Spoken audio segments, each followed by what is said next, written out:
আসসালামু আলাইকুম। সবাই কেমন আছেন? আমি তারেক হোসেন আপনাদের সাথে আছি। তো আজকে নোয়াখালী হয়ে বরিশাল যাব শ্বশুরবাড়ি। তো চলেন আপনাদের সাথে এইগুলো শেয়ার করি। তো বাসে উঠলাম, বাস ছেড়ে দিল। প্রায় ভোর 5টা বাজে বাসে উঠতে হয়েছে। ভোর 5টা বাজে ওঠা আসলে উঠি আমি ফজর নামাজ পড়তে, কিন্তু 5টায় বাস ছাড়া মানে কি আমার 4টা বাজে উঠতে হইব। 4টায় উঠছি, সারা রাত ঘুমাইতে পারি নাই টেনশনে যে কখন যাবো। তো ওঠার পরে বাস ছাড়লো। তো বাস চলতেছে, আমার সাথে একজন আসছে, আমার এক ভাইরা, উনিও যাইব। তো মূলত যাওয়া হইলো আমার স্ত্রী ও সন্তান, তারা গ্রামের বাড়িতে নানা বাড়ি ঘুরতে গেছে, ওদেরকে আনতে হইব যা। তো এই জন্য আর কি রওনা দিলাম। তো দেখেন প্রায় ঢাকা পার হয়ে প্রায় কুমিল্লা চলে আসছি, কাছাকাছি আসছি। কুমিল্লার কিছু দূর পরেই হয়তো বা রেস্টুরেন্টে থামবে, ওইখানে হালকা পাতলা কিছু খাওয়া দাওয়া করে আবার রওনা দিয়ে দিব। কুমিল্লার রাস্তাগুলো অনেক ভালো লাগে, কারণ এখন তো বর্ষাকাল, দুই পাশে পানি। তাদের পুরো গ্রামটাই লাগে যে পানি নিচে থাকে। এই যে বাস থামার পর রেস্টুরেন্টে ঢুকলাম। এখন এই যে আমরা পরোটা অর্ডার দিছি, পরোটার সাথে ভাজি, অন্য কিছু নেই, কারণ ওদের এখানে অনেক দাম। তো চলে আসলাম নোয়াখালী। এখন নোয়াখালী বাসেতে নামছি। তো যেখানে যাব আমার শ্বশুরবাড়ি এলাকার এই যে স্ট্যান্ড, ওই স্ট্যান্ডের সিএনজিতে উঠছি, সিএনজি ছাড়ছে। তো এখান তো সর্বমোট মনে হয় 1 ঘন্টা লাগবে এই সিএনজি দিয়ে যাইতে। সিএনজিতে যাওয়ার পরে, সিএনজিতে নামার পর তার কিছুক্ষণ পরে আবার ওঠা লাগে হুন্ডায়। তো হুন্ডা দিয়ে যাইতো প্রায় 2-2.5 ঘন্টায়, না 2-2.5 ঘন্টা না, মানে টেম্পোর হুন্ডা মিলে 2-2.5 ঘন্টা লাগে টোটাল। আর বাসে তো লাগছে 4-5 ঘন্টা যা লাগার। তো আইসা পড়ছি বাড়ির দরজায়, দেখেন শ্বশুরবাড়ির হাক্কা, ওনাদের একটা ব্রিজ জয়ের পানি পড়ছে, এই ব্রিজ পর্যন্ত তলে যায়। তো আমি এখান দিয়ে পার হব। অবশ্যই লুঙ্গি পরা নেই, প্যান্ট পরা, কিন্তু পাও কাছা দিয়ে কোনো রকম পড়ছি। ঢুকতেই দিই হাঁসগুলা খাবার খাইতেছে, চিন্তা করলাম না এই ভিডিওটা করা দরকার। এই ভিডিওটা করলাম। হাঁসগুলো, হাঁস আর মুরগি আমার শাশুড়ি পালে। দেখেন ওনাদের কতগুলো গরু, প্রায় 7-8টা গরু। আর আইসা তো আমি অবাক হয়ে গেলাম, পুরা বাড়িটা লাউ গাছে ঘেরা। ওনাদের বাড়ি কোথায় এটাই বোঝা যায় না। পুরা চালের উপরে, চালের সাইডে, বাড়ির পিছনে সব দিকটা লাউ গাছে ভরা। এই যে গরুটাকে জানি কাছি দিয়ে আঁচড় দিয়ে দিছে, পোলাপান আছে হয়তো বা ওরা এই কামটা করছে। তো লাউ দেখে তো আমি আরও অবাক। ওদেরকে জিজ্ঞেস করলাম, লাউ এদিকে পুরা ভরা ছিল, আমরা খায়া ফেলছি। তো ওগুলো কয়েকটা রাখছি। তো ওই পাশে একজনের জাল জোয়ারের পানিতে চলে আইছে, তো উনি আবার জালটা নিতে আইছে। তো ওই জালে দেখলাম অনেকগুলো মাছ। তো বাসায় না বসে আবার এই পাশে আইসা ওনার জালটা দেখতেছি। দেখলাম ভিতরে অনেক মাছ আছে। ওই দেখেন একটা মাছ, পুঁটি মাছ লাফাইতেছে। তো উনিও আইব মুরব্বী, উনি ওনার জালটার এই করবো, মাছগুলাই করবো। মাছের থেকে বেশি কাঁকড়া, কি পরিমাণ যে কাঁকড়া উঠে এই জালে। কিন্তু মাছ পাওয়া যায়, অনেক মাছ পাওয়া যায়, টাকি মাছ, আপনার শৈল মাছ, ট্যাংরা মাছ, অনেক ধরনের মাছ পাওয়া যায় এখানে। তো দেখি মুরব্বী কখন আসে, উনি আসলে কী কী মাছ বাইর করে আমরা দেখি একটু।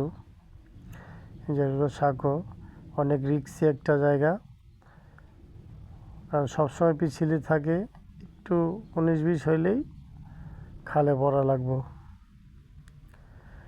কি সুন্দর লাগে আমার কাছে, আসলে আমার কাছে ভালো লাগে।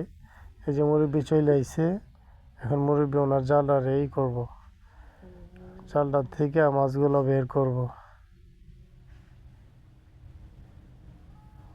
সবাই পোলাপান জাল দেখে চিল্লাফালা শুরু করে দিছে। পরে পোলাপানে ডাইকে নিয়েছে মুরব্বীরে, যে আপনার জাল জোয়ারের পানিতে বাইসা দিতেছে, আপনি ই করেন, জালই করেন। এই যে দেখেন মাছ, মাছ আসলে দেখা যায় না, মাছের থেকে বেশি কাঁকড়াই। তো পেটে অনেক খিদা লাগছে, চিন্তা করলাম না না আর থাকা যাব না, বাসায় যাই। পেটে খিদা লাগছে, এই যে ব্রিজ পার হয়ে বাসার দিকে যাইতেছি। কিছু দেখাইতে হইব, দেখি যায় কি পাক শাক করছে। ওরে বাবা মাশাল্লাহ, এত কিছু পাক শাক করছে। হাঁসের মাংস, করলা ভাজি, তারপর আপনার এই যে শৈল মাছ ভোনা করছে। সকালবেলা ঘুরতে উঠছি, মুখ ধুই নেই এখনও। চিন্তা করলাম যে আপনাদেরকে একটু ঘরের পিছন সাইডটা দেখাই। দেখেন, তো এখন একটু ঘুরতেছি, ঘুরে বাড়িটা ভিডিও করতেছি, ওই দেখি সকালের দৃশ্যটা কীরকম লাগে। তার ভিতরে দেখলাম কি আমার শ্বশুরে গরু দুধ দোয়াইতে যায়। তো এর ফাঁকে একজন আবার মুরগি আর হাঁসগুলো ছাড়বো। তো আবার আমার শাশুড়ি বলে যে হাঁস ছাড়ার দরকার নেই, হাঁস আমার বাইরে আবার ঢাকা চলে আসবো আজকে এই জন্য ওর জন্য 2টা হাঁস রাখছে। তো হাঁসগুলো ছাড়তে না করছে, তো মুরগিগুলো ছাড়বো। দেখেন কি সুন্দর করে ওরা বাইর হয়, একে একে করে সিরিয়াল দিয়ে বাইর হইতেছে, কারণ একটু ফাঁকা করছে, নাহলে হাঁসগুলো বাইর হয়ে যাব। তার নিচেই একটা ডিম দেখা যায়, খাঁচার নিচেই পড়ে রয়েছে ডিম হাঁসের। আমাকে লেগে একটা রাখছে বড়, রাও মুরগি কয়, ওইটা জবাই করে আমাদের খাওয়াইবো। এদিন হাঁস বাইরে দিতে চাইতেছে, পরে ওরা আবার ভিতরে ঢুকাই দিছে। অবশ্য আমার বাইরা পয়সা রয়েছে, তার জন্য অবশ্যই যে এখানে কলা আর লাউ কাইটা রাখছে, যাতে ওই নিয়ে যেতে পারে ঢাকা। দেখেন সকালের সূর্যটা, মানে পুরা সূর্যটা ওনাদের বাড়িতে পড়ে, আর পুরা চর দেখেন, আশেপাশে বাড়িঘর অনেক দূরে দূরে। ওনাদের বাড়িতে যাওয়াটা যে কি কষ্ট, গেলে কিন্তু ভালো লাগে। কলা, গাছের লাউ, ধরা মাছ। সকালবেলা দাঁত মাজতেছি, আসলে ব্রাশ আনতে ভুলে গেছি, একদিনের জন্য আসলাম। তো হঠাৎ করে মনে পড়লো যে না, কয়লা দিয়ে দাঁত মাজি, ছোটোকালে তো মাজছি। তো আমার দাঁতগুলো আসলে অনেক পরিষ্কার হয়েছে। এর ফাঁকে যে আমার শ্বশুরে দুধ দোয়াইতে আইছে, দেখেন কীভাবে দুধ দেওয়ায়, গ্রামের দুধ, হাঁসের ডিম, হাঁসের মাংস, মুরগির মাংস, ধরা মাছ, এগুলো যখন খাইবেন, শহরের এত কিছু, এত নামি দামি খাবারও ভালো লাগে না। তো অনেক আনন্দ করলাম, একদিন থাকার কথা ছিল, প্রায় 2 দিন থাকলাম। তো এই দেখেন ওনাদের ঘর, চিন্তা করলাম আপনাদেরকে ঘরটা দেখাই। তো নতুন জায়গায় নতুন ঘর করছে কোনো রকম থাকার জন্য। সকালে দাঁত দুধ মাজার পর খিদাও লাগছে, তো আমি দেখি আগে ঘরটা দেখায় আর তারপরে দেখো আমার শাশুড়ি কী করে। এই যে ঘর, 3টা রুম, তার পাশেই গরুর ঘর রাখছে, কারণ গরু চুরি হওয়ার ভয় থাকে, এই জন্য তার পাশেই গরু থাকে। আর আমরা যেদিন আসি ওই দিনই 1 ছড়ি কলা আমাদের সামনে দিছে খাওয়ার জন্য। 10-15-20টা কলা তো আমি একলাই খেয়েছি, কারণ কলা আমার থেকে ভালো লাগে। চলেন পাকঘরে, যে আমার শাশুড়ি, উনি সম্ভবত আমাদের জন্য রুটি বাগাইতেছে, রুটি দিয়ে হাঁসের মাংস দিয়ে খাবো ইনশাল্লাহ।